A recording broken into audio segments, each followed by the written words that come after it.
بسم اللہ الرحمن الرحیم۔ آج کی ویڈیو میں جانیں گے 10 محرم کو کیا ہوا۔ 10 محرم یوم عاشورہ کا واقعہ اسلامی تاریخ کا سب سے بڑا اور المناک واقعہ ہے جو 61 ہجری 680 میں عراق کے شہر کربلا میں پیش آیا۔ جنگ حق اور باطل اور ظالم کے خلاف صبر و استقامت کی ایک لازوال داستان ہے۔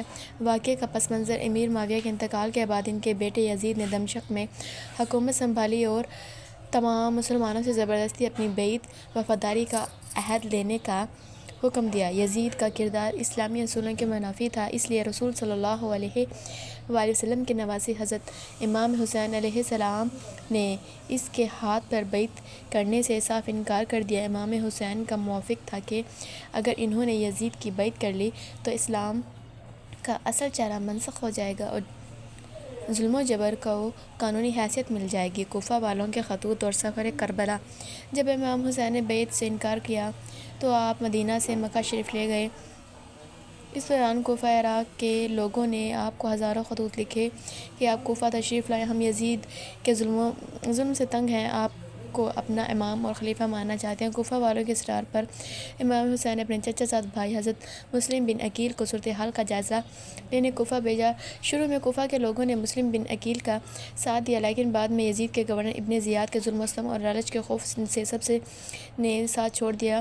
حضرت مسلم بن عقیل کو بے دردی سے شہید کر دیا۔ امام حسین کو ابھی اس غداری کا علم نہیں ہوا تھا اور آپ اپنے اہل و خانہ اور انصار کے ساتھ مکہ سے کوفہ کے لیے روانہ ہو چکے تھے۔ راستے میں یزیدی فوج کے ایک لشکر نے جس کی قیادت حرب بن یزید رہائی کر رہا تھا، امام حسین کے قافلے کو گھیر لیا اور انہیں 2 محرم 61 ہجری کو کربلا کے تپتے ہوئے صحرا میں رکنے پر مجبور کر دیا۔ پانی کی بندش۔ کربلا پہنچنے کے بعد یزیدی حکومت نے امام حسین پر دباؤ ڈالنے کے لیے 7 محرم کو دریائے فرات کا پانی بند کر دیا۔ امام اعلیٰ مقام کا پورا قافلہ جس میں معصوم بچے اور مستورات شامل تھے، شدید گرمی میں پیاس کی شدت سے نڈھال ہونے لگے۔ 10 محرم عاشورہ کا دن کا آغاز۔ 10 محرم کی صبح تک امام حسین کے پاس کل 72 جانثار بچے تھے، جبکہ ان کے مقابلے میں یزید کی فوج کی تعداد ہزاروں، ایک روایت کے مطابق 22,000 سے زائد تھی۔ صبح عاشورہ امام حسین نے فجر کی نماز پڑھی۔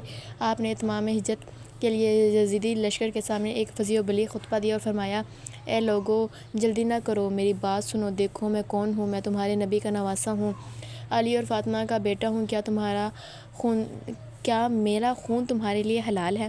لیکن یزیدی لشکر پر دولت اور اقتدار کا اندھیرا چھایا ہوا تھا۔ انہوں نے امام کی ایک نہ سنی۔ جنگ کا آغاز یزیدی کمانڈر عمر بن سعد کے تیر چلانے سے ہوا۔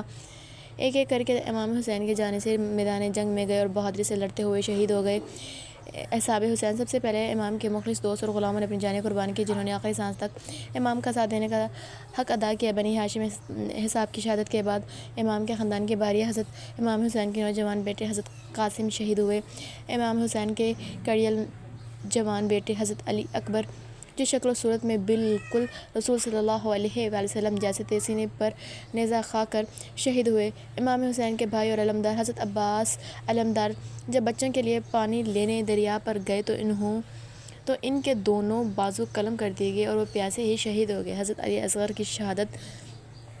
جب سب شہید ہو گئے تو امام حسین کے پاس صرف ان کا 6 ماہ کا شیرخوار بچہ حضرت علی اصغر رہ گیا، جو پیاس سے تڑپ رہا تھا۔ امام علیہ السلام بچے کو میدان میں لائے اور دشمن سے فرمایا کہ اس معصوم کا تو کوئی قصور نہیں ہے، اسے تھوڑا پانی پلا دو، لیکن ظالموں نے پانی دینے کے بجائے ہرما نامی تیر انداز کے بچے کے گلے پر 3 بار والا تیر اور بچے کے مام کے ہاتھ میں ہی دم توڑ گیا۔